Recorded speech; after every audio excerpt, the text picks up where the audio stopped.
32 में भी हमने पढ़ा था, नहीं आ रहा है ना डिफॉल्ट वगैरह करा तो। तीसरा कह रहा है अगर ये इनसे भी ना माने तो फिर एक तरीका और है, हम क्या करेंगे, अरेस्ट करके प्रिजन में भेज देंगे उसको। अरेस्ट करेंगे और कहाँ भेज देंगे, प्रिजन में। चलो बहुत बोल रहे थे, जेल जाओ, है ना। और चौथा क्या है, एक और तरीका क्या, अपॉइंट, रिसीवर को अपॉइंट कर देंगे,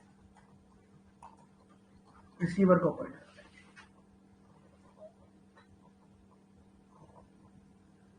अच्छा कोई बात नहीं, चलो तो क्या करेंगे, रिसीवर को अपॉइंट कर देंगे।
ठीक है ना।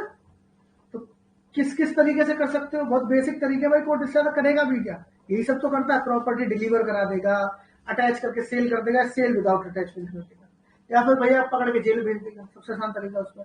या फिर क्या करेगा, एक रिसीवर को अपॉइंट कर देगा। रिसीवर एक ऐसा पर्सन होता है, थर्ड पर्सन होता है कोर्ट, जैसे मान लो प्रोसेस सर्वर, जैसे आपने सुना होगा कोर्ट होता है, किसी को रिसीवर अपॉइंट करो, ये उसका ना होल्ड ले लेता है, प्रॉपर्टी को कब्जे में ले लेता है अपने, समझ रहे हो। तो ये इसका ओनर नहीं बनता, ये कब्जे लेता है कि ठीक है अब हम देखेंगे इसमें क्या करना है, 1 आध साल तक हमारे पास पड़ी है, हम इसको यूज करेंगे या इसका किराया है उसका मेंटेन करेंगे, सब कुछ करेंगे, तो ये हमारे पास रिसीवर एक थर्ड पर्सन होता है, ठीक है। और in such other manner as the nature of the relief granted में रिक्वायर्ड, तो जो भी उसका मन करे जैसा जिससे बढ़िया तरीके से हो सकती है ना।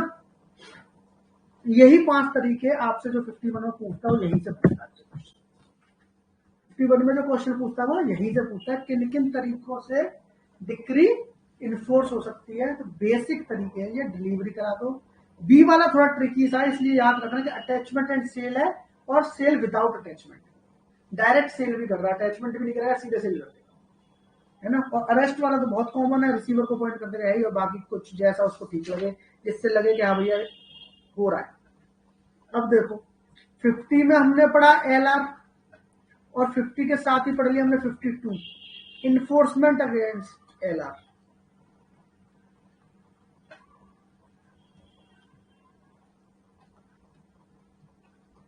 इन्फोर्समेंट अगेंस्ट एलआर, तो डिक्री की क्या है, एलआर के अगेंस्ट में ये पूछ लेता है कभी कभी। ये जो छोटे छोटे सेक्शन में आपको बता रहा हूं ना, जैसे मैं सीआरपीसी में भी आपको बता रहा था, local inspection, local inquiry, local investigation, अभी पूछूं, चलो ठीक है, मजा आएगा।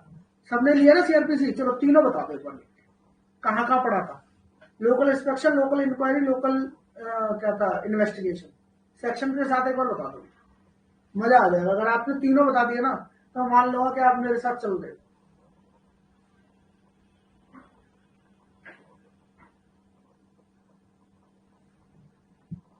और नहीं चल रहे हो तो बहुत मुश्किल काम है। नहीं कोई बता रहा है क्या, अभी भी कोई नेटवर्क इशू हो रहा है क्या।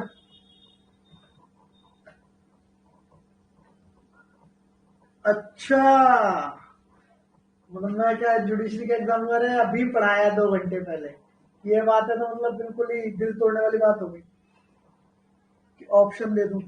ऐसे ऑप्शन दूंगा तुरंत बता दोगे, याद आ जाएगा, अभी भी पढ़ाया ना इसलिए। वो थोड़ा तो पकड़ो, कहीं तो कुछ बताओ आसपास, तो मुझे अंदर लगे कितना काम ऊपर नीचे हुआ है, कहाँ कंफ्यूजन क्रिएट हुई है।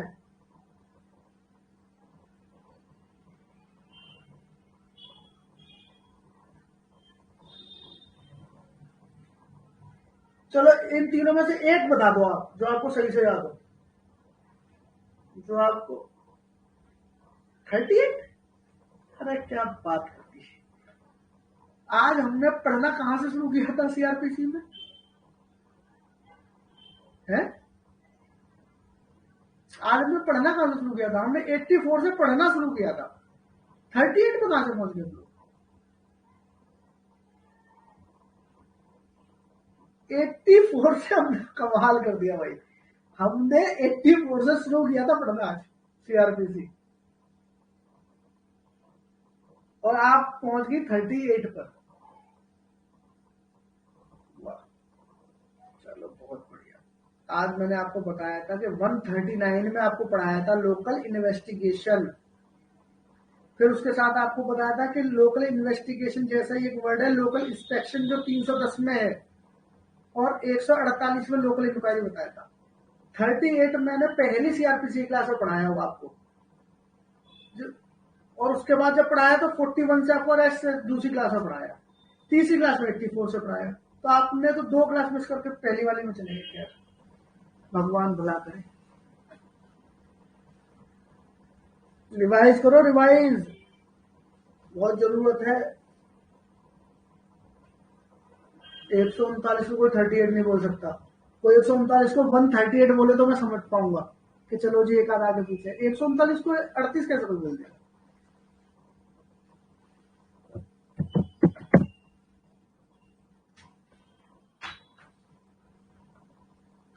ठीक है, तो इसे चीजों को पकड़ो। मतलब मैं आपको ये कह रहा हूँ छोटी छोटी चीजें जो हैं वो ये चीजें हैं कि आपके नंबर वहां कट जाएंगे।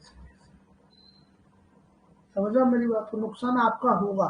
मैं आपको बार बार ध्यान इन चीजों पर दिला रहा हूँ कि ये आपके नंबर कम और ज्यादा में डिफरेंस क्रिएट करता है ना, वो यही सब करता है।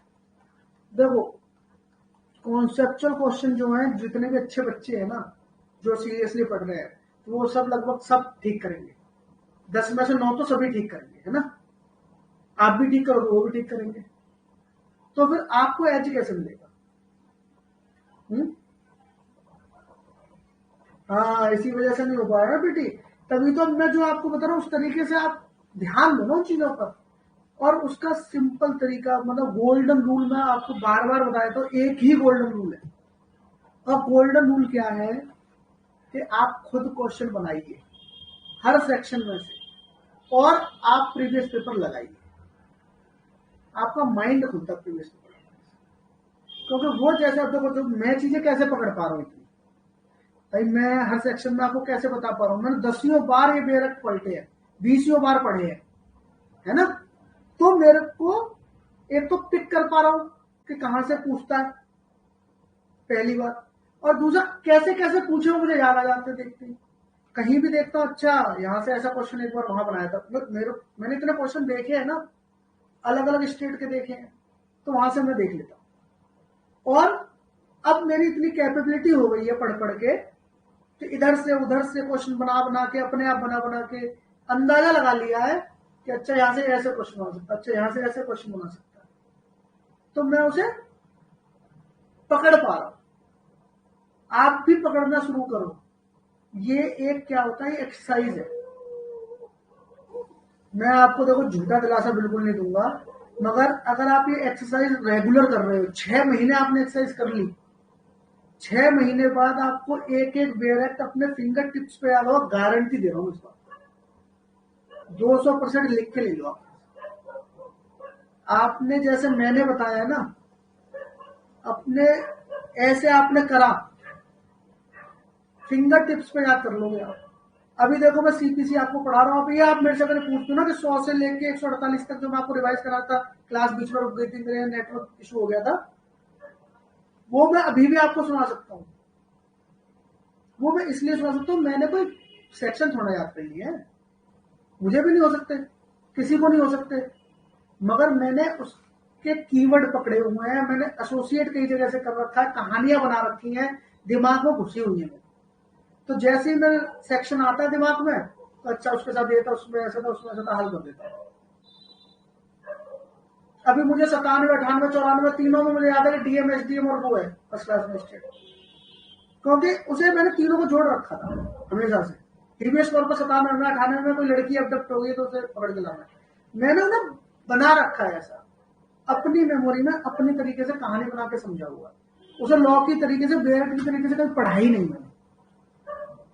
जब मैं पढ़ता था, मैं आपको अपना तरीका बताया था मैं कैसे पढ़ता था, क्योंकि देखो मैं पढ़ाता रहूंगा आपका और आपका नहीं होगा तो कल आप फिर मुझे बोलोगे। जब मैं पढ़ता था और आज भी जब पढ़ता हूँ, तो जब मैं पढ़ता हूँ, जैसे मान लो मुझे सीपीसी रिवाइज करना है और मैं सपोज मान के चलो मैंने 1 साल से सीपीसी नहीं पढ़ा, तो मैंने एक तो पहले बहुत अच्छे से पढ़ा, मगर आज भी जब मैं पढ़ूंगा ना तो मैं एक एक सेक्शन को, एक एक वर्ड को पढ़ूंगा, एक एक सेक्शन के एक एक वर्ड को पढ़ता हूँ। उसके बाद क्या करता हूँ, वही दिमाग अंदर से काम करता रहता है कि अच्छा यहाँ से क्वेश्चन ऐसे बनाया था, यहाँ से ऐसे बनाया था, अच्छा इसका सेक्शन में पूछने की संभावना है, ये वाला देखो कुछ ट्रिकी सा है, अच्छा ये सिंपल ऐसे पूछते हैं कि 148 में क्या तुमने को बताना पड़ेगा, ठीक है। तो ये तो मैं करता रहा अपने दिमाग में और मैंने पढ़ लिया। उसके बाद मैं बेरेक्ट बंद करता हूँ और फिर मैं शुरू से एंड तक एकदम फिंगर टिप से अपनी कहानी में, और मेरी कहानी दुनिया की सबसे जीरो गरीब कहानी हो सकती है। मतलब मैं ये नहीं कह रहा कि कहानी बहुत अच्छी होनी चाहिए, आपको याद आना चाहिए, ये आपका अपना दिमाग है, कैसे भी फिट हो जाए।